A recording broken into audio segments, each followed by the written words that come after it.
Yeah. Okay. Virus C. Virus C, one of the shorter mazes of Haunt, one of the shorter lines of Haunt, which is always good. Zombies, you can't go wrong. Zombies are always popular. Brought it back for its second year, and I think they did a pretty good job with this maze, realistically. I wish that there was less people there and they had more employees, of course, but there wasn't a lot of stuff they had changed to it necessarily, which is fine because the maze was almost perfect last year. I think it won like Maze of the Year last year. So, and like I said, it's definitely going to be another maze. It's going to be there for another couple years, so you definitely check it out. Cornstalkers this year, Cornstalkers has been pretty good the past couple years since they changed the direction of the maze in '09.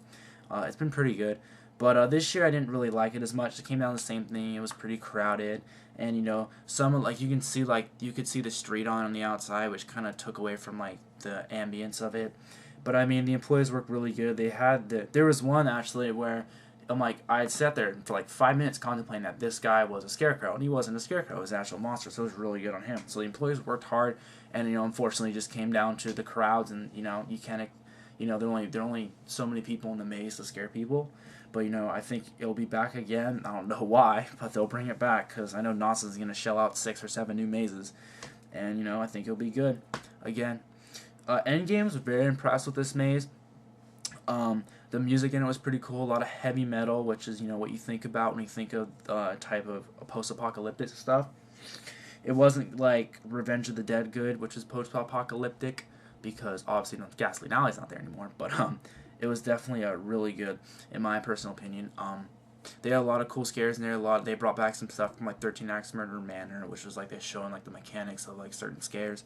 Then they had like this big gladiator thing or whatever, which I thought it was gonna be bigger, but it really wasn't. But it's still pretty cool. You got like blowing up machines and like all this stuff. You got the cameras in there, so it was a cool idea, and I think it was executed well. And I think it's gonna be back for a couple years, and we'll see what goes next year. I saw 2 shows this year. I wanted to see Haunt FX Wonders of Technology, but I couldn't. I ran out of time. But I saw The Hanging, Calico and Aliens, and Putz's Prank Party. The Hanging is good, obviously. Every year they've been doing this whole comedy thing since, whenever in the 90s. Some random time. I'm sure I know the exact date, but whatever. It was cool how the theme went along with the invasion beneath, because they were like shooting at the aliens on the other side, or they're taking over the mine, and all the celebrities were I guess what had happened with this show was they originally hung Rebecca Black, but then her mom or something complained to the company, so Knott's didn't want to get in the whole paperwork fight, and they changed it to Charlie Sheen. Like they're about to hang her, and then Charlie Sheen comes up and hangs himself and says hanging, and then that's how it ends. They kill a lot of cool celebrities. Killed CeeLo Green, killed Justin Bieber again. They killed, they think they killed Obama. I don't know. It was just really funny, and it was definitely good. So if you can if you didn't see it, I'd definitely check like a YouTube video out for it. It'd be cool.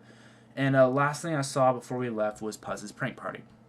It was just kind of like, it's pretty. I mean, basically what had happened was it's just this one guy, Marty Putz, who's he's a prop comedian, and he's got some really cool props. He had like a big ass goldfish, is what it was called. He got like a marshmallow gun. He had a bunch of cool stuff, and it's just like a type of show that brings the audience into it. I would definitely, if it comes back something like that, definitely recommend it to all the people who want to get a good laugh. And it was definitely funny. Me and my buddies and everyone was laughing the whole time, so it was really funny. So the other shows were Ed Alfonso's Psycho Circus, Some Magic and Mayhem. I've never seen that or seen anything else out of Ed Alfonso, but apparently it's really good, so go see it. So more of the Torture King. Have never seen anything like that.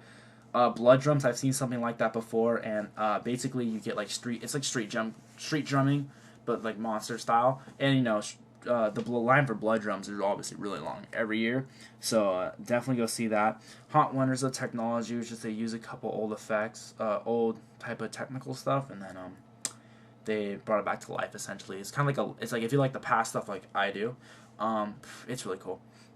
And then Curse, I'm not even sure what the fuck that is. So, and let's talk about Scare Zones. Okay, the Ghost Town, always good. Carnival, always good. Necropolis, a little bit better from last year.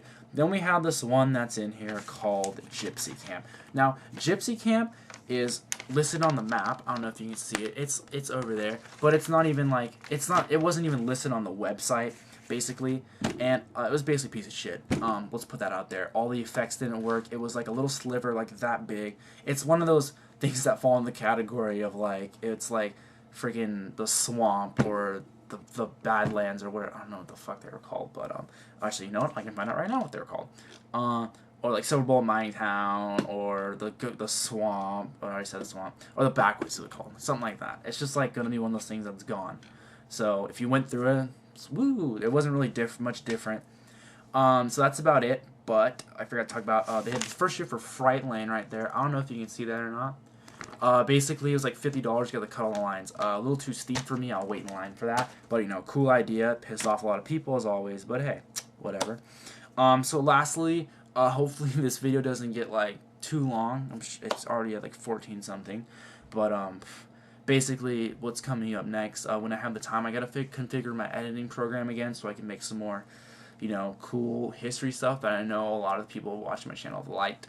If you got any friends, tell them to subscribe. I got some cool stuff coming. We haven't forgot about Haunt. We got some updates. Hopefully, we hear some new stuff. Ooh. And so we'll be doing. I still got to do 1991, which I recorded all the stuff for it. But now there's a lot of early 90s videos out there now. So hopefully I can use those in my video, and then it'll look cool. And then I also have the Haunt 2011 T-shirt. I don't even know if you can see that. It says Halloween Haunt 2011. And on the back, it's got like all the mazes and stuff and like a vampire. But there's also one with a zombie on it. It's like ripping through, which looks cooler. But I didn't buy it because I bought this one first, and they're like $10. So you might as well just fucking get one. All right, thank you for watching. If you want to, you can always check my Twitter, which I'll put somewhere over here, and then I'll put the subscribe thing somewhere over there. And then we got some more fun haunt stuff coming. I also have some school video projects I'll be putting on here that I've been working on.